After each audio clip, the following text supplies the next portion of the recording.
Hazreti Peygamber Aleyhisselatü Vesselam'ın çocuklara olan sevgisi, onlara olan anlayışı Mescid-i Nebevi'nin kapılarını çocuklara sonuna kadar açtı.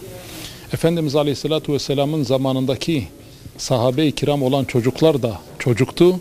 Bu zamanın çocukları da çocuktur.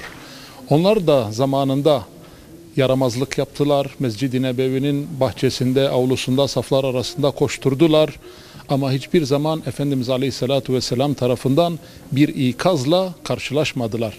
Hatta ve hatta Hazreti Abbas radıyallahu anh, kendisi Efendimiz Aleyhisselatü Vesselam'ın amca çocuğu. Kendisi küçük yaştayken arkadaşlarıyla birlikte eşeğe binip Mescid-i Nebevi'nin arasında dolaşıp eşeğini onların arasında otlatırmış. Ve buna karşılık ne cemaatten bir tepki ne Efendimiz Aleyhisselatü Vesselam'dan böyle bir ikazla karşılaşmamışlar. Hazreti Hasan ve Hüseyin daha küçük yaşlardayken Mescid-i Nebevi'nin kapısından içeri girdikleri vakit Efendimiz Aleyhisselatü Vesselam hutbesini yarıda kesip minberden inmiş, Hasan ve Hüseyin'i kucaklayarak hutbeye çıkmıştır. Efendimiz bizim için en büyük örnektir. Yani bugün elbette ki çocuklar camiye geldiği vakit yaramazlık yapacaklar, koşturacaklar, bağıracaklar, çağıracaklar. Anne babaları camiye geldiklerinde onlara caminin adabını elbette ki öğreteceklerdir. Ama sonuçta çocuklarımızı camiye küstürmememiz lazım.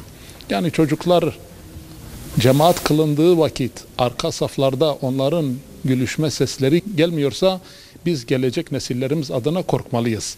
Biraz daha müsamahakar davranmamız lazım. Hele hele bu Ramazan ayında.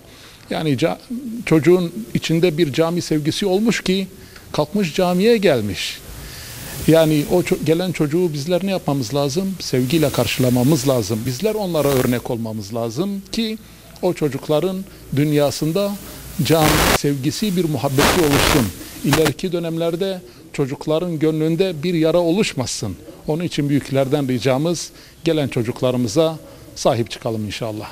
Me yenumu, me yanumu, me yeduru, me yeduru, me yaudu, me yaudu, tesumune. tesumu.